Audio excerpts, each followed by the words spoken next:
अस्सलामुअलैकुम, नमस्ते, सत श्री अकाल। उम्मीद करता हूँ ठीक होंगे, खुश होंगे। मैं हूँ तारिक नियाज़ी, मेरे साथ मौजूद हैं।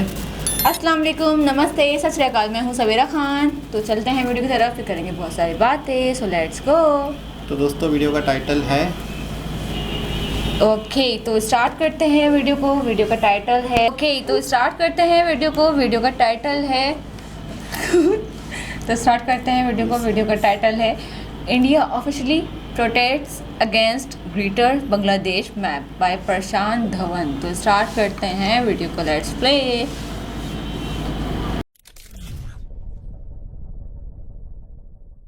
नमस्कार, वेलकम टू स्टडी IQ। मैं हूं प्रशांत धवन। नाउ मैं वेट कर रहा था भारत सरकार कब इस इशू को रेज करेगी और बांग्लादेश को बोलेगी कि हम कभी भी ऐसी बातें एक्सेप्ट नहीं करेंगे। फाइनली ये हो चुका है। इंडिया ने स्ट्रॉन्ग प्रोटेस्ट रजिस्टर किया है बांग्लादेश को और ये कहा है कि मोहम्मद यूनस के बहुत ज़्यादा करीबी महफूज आलम ने रिसेंटली जो एक मैप शेयर किया है बांग्लादेश का, जहां पे इन्होंने इंडिया की बहुत सारी टेरिटरी को बांग्लादेश का पार्ट दिखाया है। इंडिया ने कैटेगोरिकली यहां पर कह दिया है कि कुछ भी बोलने से पहले सोच लें। इंडिया इस टाइप की कमेंट्स, इस टाइप के मैप्स कभी भी एक्सेप्ट नहीं करेगा। ना अब यहां पे आपके माइंड में क्वेश्चन आएगा, ये महफूज आलम है कौन? ये इतना न्यूज में क्यों आ चुका है और यूएसए में भी इसका भव्य वेलकम क्यों किया गया था? सब कुछ मैं आपको बताता हूं। This will be an eye opening video for a lot of people. ना अब यहाँ पर आप देख पाओगे, ये महफूज आलम की पोस्ट है। ये कुछ दिन पहले सोशल मीडिया पे काफी वायरल हो गई थी। इस पोस्ट में इसने यहाँ पर एक मैप शेयर किया और ये मैप आप कह सकते हैं एक ग्रेटर बांग्लादेश का है। इस मैप में नॉर्थ ईस्ट इंडिया के कई हिस्से कब्जाए गए। जो चिकन्स नेक एरिया है, सिलीगुड़ी कॉरिडोर जो कनेक्ट करता है नॉर्थ ईस्ट इंडिया को with the rest of India, ये यहाँ पर दिखाया गया कि बांग्लादेश ने कंप्लीटली कट ऑफ कर दिया है। यहाँ पे बांग्लादेश का कब्जा है। और उसके बाद इवन वेस्ट बंगाल के भी कई इलाकों को बांग्लादेश ने कब्जा रखा था इस मैप में। ये देखिए, एक बहुत ज़्यादा चिंताजनक अपने आप में पोस्ट थी। और बांग्लादेश में एक बहुत ही फेमस एनजीओ है बांग्लादेश वॉच, इन लोगों ने इसके बारे में x.com पे पोस्ट भी किया था कि महफूज आलम एक स्पेशल सपोर्टर हैं डॉक्टर मोहम्मद यूनस के और एडवाइजर हैं आज के समय इंटरिम गवर्नमेंट के। ये कोई आम ऐसा नहीं है कि सिंपल सा कोई आदमी है, बस कोई फेमस आदमी है। ये एक प्रॉपर एडवाइजर है to the interim government of Bangladesh. इसने ओपनली ये कहा है कि इंडिया के कई हिस्से बांग्लादेश को कब्जा लेने चाहिए और इसने यहां पर यह तक कह दिया कि बांग्लादेश को अपनी नींद से उठने की आवश्यकता है और बांग्लादेश को एक अग्रेसिव कंट्री बन जाना चाहिए और ये सब करना बहुत इंपॉर्टेंट है। नाउ जैसे ही महफूज आलम की ये पोस्ट सामने आई, कई इंडियंस शॉक्ड हो गए। उन्होंने कहा कि अच्छा, मोहम्मद यूनस के अंडर जो आदमी काम कर रहा है, बांग्लादेश सरकार का एडवाइजर, ये ओपनली कह रहा है कि इंडिया के एरिया कब्जा लो। तो महफूज आलम ने उसके बाद पैनिक में आकर कुछ घंटों बाद ये पूरी पोस्ट डिलीट कर दी। और अगर यहाँ पे आपका सवाल ये है कि अच्छा ठीक है, ये पोस्ट डिलीट कर दी, तब भी भारत यहाँ पे रिप्लाई क्यों कर रहा है? क्योंकि अगर यहाँ पे आपको समझना होगा, आलम कोई छोटा आदमी नहीं है। इसकी पहुंच यूएस तक है। बिल क्लिंटन भी इसको सपोर्ट करते हैं। जब मोहम्मद यूनस ये गए थे यूनाइटेड स्टेट्स ऑफ अमेरिका में, उस वक्त आपको याद होगा कि जो बाइडेन ने इनका भव्य वेलकम किया था, इनको हक किया। बहुत ही अच्छा वेलकम हुआ मोहम्मद यूनस का। ये जो फोटो है ये भी काफी वायरल हुई थी। और उसके बाद बिल क्लिंटन ने एक स्पेशल सी वाला अवार्ड दिया था मोहम्मद यूनस को और उस वक्त मोहम्मद यूनस ने आलम को और बाकी जो लोग हैं उनको इनवाइट किया था स्टेज पर और ये कहा था कि बिल क्लिंटन साहब, इस आदमी से मिलिए। जो भी बांग्लादेश में हुआ है ना, ये मत सोचना कि अचानक से यहाँ पे रेवोल्यूशन हो गया। इसमें बहुत मेहनत लगी है, कई सालों की तपस्या लगी है और इन लोगों ने, इन लड़कों ने बांग्लादेश में जो आप कह लीजिए कू हुआ है, तख्ता पलट हुआ है, ये करवाया है। ये जो वीडियो है ये मैं चाहता हूँ आप देखें। And this is the responsibility we take together, and you will be here with us in that dream, making that dream.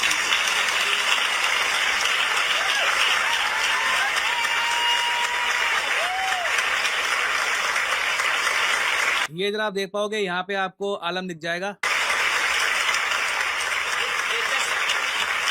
They just look like any other young person.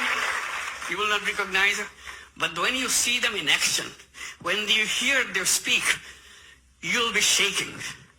They shook the whole country by their speeches, by their dedication, their commitment. They said, you can kill us anytime you want, but we are not giving up. And he is known as to be the brain behind the whole revolution. So he denies it repeatedly. He did not me, many others. But that's how he's recognized that he's the brain behind the whole thing. It's amazing, meticulously designed thing. तो again इन्होंने यहाँ पर कहा है It's not just suddenly came. It's not like that. Suddenly Bangladesh में कुछ नहीं हुआ, सब कुछ डिजाइन था और ब्रेन जो है यहाँ पे बांग्लादेश में जो भी हुआ है उसके आपके सामने है। तो जो ब्रेन है जिनको मोहम्मद यूनुस इतना उनकी प्रशंसा करते हैं, बिल क्लिंटन से मिलवाते हैं, इवन जो बाइडेन से भी इनको मिलवाया गया था, यूएसए में इनका काफी भव्य वेलकम हुआ। वो आदमी सोशल मीडिया पे जाकर जब ये पोस्ट कर देता है कि भारत के हिस्से कब्जा लो, ये कोई छोटी बात नहीं है। यहाँ पे किसी जर्नलिस्ट की हम बात नहीं कर रहे, किसी गुमनाम आदमी की बात नहीं कर रहे, किसी ट्रोल की बात नहीं कर रहे। He is an advisor to the government of Bangladesh और इसलिए भारत सरकार ने कहा है कि प्लीज ऐसी स्टेटमेंट्स मत करिए।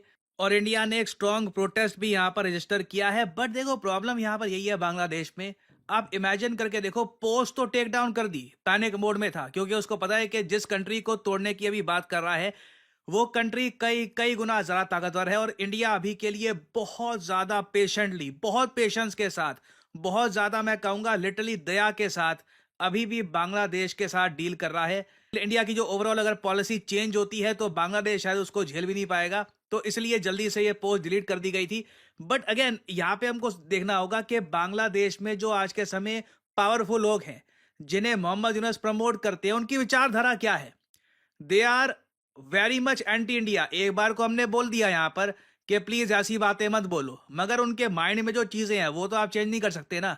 आप यहाँ पर देख लीजिए, रिसेंटली मोहम्मद यूनुस ने अर्ज किया है पाकिस्तान प्राइम मिनिस्टर को कि चलिए 1971 के जो इश्यूज हैं ये भी रिजॉल्व कर देते हैं। बांग्लादेश अपने जो रिलेशंस है पाकिस्तान के साथ कंप्लीटली रीसेट कर रहा है। और सबसे ज्यादा ट्रैजिक बात यह है, ये कोई अभी के लिए ना इलेक्टेड गवर्नमेंट नहीं कर रही। जो चुनाव है बांग्लादेश में ये डिले होकर 2025 के अंत में या 2026 तक पहुंच गए हैं।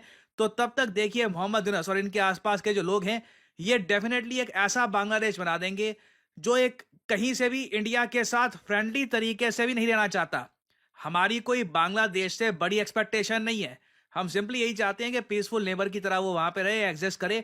मगर ये जो सोच है कि पाकिस्तान के साथ मिलते हैं, इंडिया को हर्ट करते हैं, जमीन कब्जाते हैं, this is not very wise. Indian military बहुत ज़्यादा स्ट्रांग है और मैं उम्मीद करता हूं कि बांग्लादेश में इतने लोग आज के समय अभी भी बचे होंगे जो रैशनल लॉजिकल माइंड से सोचते होंगे कि ये सब करने से कुछ उनकी लाइफ बेटर नहीं होने वाली। बट देन अगेन कंट्रीज में देखिए खराब लीडरशिप आती है, कंट्रीज गलती करती है, ब्लंडर्स करती है, एंड आई होप ओवरऑल के बांग्लादेश सही दिशा में आगे बढ़े। तो इस टॉपिक से रिलेटेड देखिए अभी डेवलपमेंट्स होंगी इन द फ्यूचर, मैं आपके लिए अपडेटेड वीडियोस लाता रहूंगा। और फाइनली यहाँ पे आपसे पूछूंगा मैं एक क्वेश्चन। देखिए अयोध्या में जो राम मंदिर है उसको एक इंटरनेशनल अवार्ड से हाल ही में सम्मानित किया गया था। ये अवार्ड दिया गया है क्योंकि ये मंदिर डिजाइन ऐसा किया गया है कि कभी भी जो डिवोटीज हैं यहाँ पर इनकी जान खतरे में नहीं आएगी, कभी भी स्टैम्पीड होने के चांसेस नहीं होंगे और सेफ्टी कंसर्न यहाँ पर सबसे ऊपर रखी गई है। और इसलिए राम मंदिर को दिया गया है सॉर्ड ऑफ ऑनर का स्पेशल अवार्ड, इंटरनेशनल अवार्ड। आपको बताना है कि ये इंटरनेशनल अवार्ड अयोध्या राम मंदिर को किस देश के द्वारा दिया गया है। ये है यहाँ पे आपकी options, China, United kingdom, USA या फिर रशिया। कमेंट सेक्शन में करिए उत्तर। जो लोग देंगे सही आंसर उनकी कमेंट को मैं दे दूंगा हार्ट, ताकि बाकी लोग समझ पाएं कि सही उत्तर क्या है। एंड फाइनली आप लोगों के लिए एक बहुत ही इंपॉर्टेंट मैसेज देखिए। जी जनाब, चाह क्या रहे हो बेटा, ये बांग्लादेश चाह क्या रहा है? ये तो यूँ समझ लो कि वाकई ही कोई शेर के मुंह में हाथ डाल रहा है और कुछ भी नहीं कर रहा। सच कह रही हो कि मतलब यूँ समझ लो कि ये कुछ ऐसी हरकतें चाह रहे हैं कि कोई ना कोई गड़बड़ हो और फिर वो ट्वीट डिलीट भी की। और वो बंदा जिसने ये ट्वीट की है वो कोई, अच्छा ये यूँ समझ लो एक इशू उठाना था, खेलना चाह रहे हैं ये लोग, खेल रहे हैं, मतलब खेलना जा रहा है इंडिया के साथ और इसको मालूम नहीं है बांग्लादेश को कि इंडिया अब्बू बन चुका है। अब यार आज़ाद करवाने वाला कंट्री, फिर पाकिस्तानी आर्मी ने इंडियन आर्मी के सामने हथियार डाले, सारी इतिहास गवाह है, और वो देश आज इंडिया के साथ इस तरीके से और इंडिया इतना डेवलप हो चुका है और अब इस तरह से वो पंगे ले रहा है। उसको क्या लगता है कि इंडिया छोड़ देगा?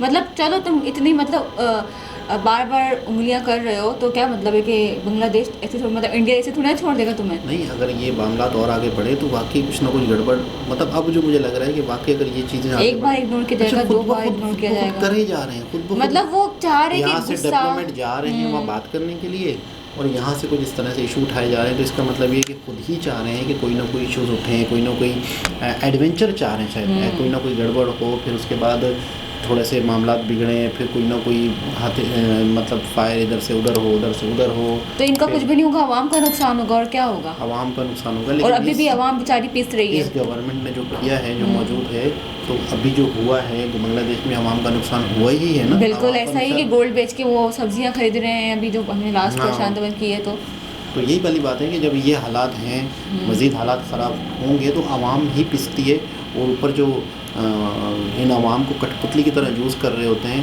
और वो अपने बेनिफिट्स उठा लेते हैं। तो ये है कि बांग्लादेश आवाम अभी भी, वो प्रशांत धवन जी ने आखिर में ये बात भी की कि अभी भी कुछ लोग ऐसे होंगे बांग्लादेश में, ऐसे लोग होंगे समझदार, जो ये समझ रहे होंगे कि यार ये गलत हो रहा है, ऐसा ही कि कोई ना कोई ऐसी चीज़ें हो रही हैं जो हमारे लिए गलत हैं। आने वाला वक्त बांग्लादेश के लिए और मुश्किलात पैदा करेगा, और पाकिस्तान के साथ बांग्लादेश इल्हाक करना चाह रहा है, मिलना चाह रहा है, दोस्ती बढ़ाना चाह रहा है उस कंट्री के साथ जो खुद अपने पैरों पे खड़ा हुआ नहीं है, जो खुद अपने क्राइसिस में डूब रहा है, जो खुद किसी बलबूते पे जी रहा है, अपने अवाम को पीस रहा है, पे चल रहा है। और फिर मतलब वही ना, अमेरिका के हाथ में बांग्लादेश और पाकिस्तान दोनों आ जाएंगे, फिर दोनों को यूटिलाइज किया जाएगा। मतलब क्या हम कोई कीड़े मकोड़े हैं जो हमें इस्तेमाल किया जाएगा? हो रहा है और हो रहा है, इस्तेमाल किए जाएंगे, नहीं किए जा रहे हैं, लेकिन ये कि कुछ ख़तरनाक इशारे मिल रहे हैं कि कोई ना कोई एडवेंचर शायद होने वाला है। दोबारा किसी और वीडियो से मुलाकात होती है, जब तक के लिए ख्याल रखें, अल्लाह हाफ़िज़।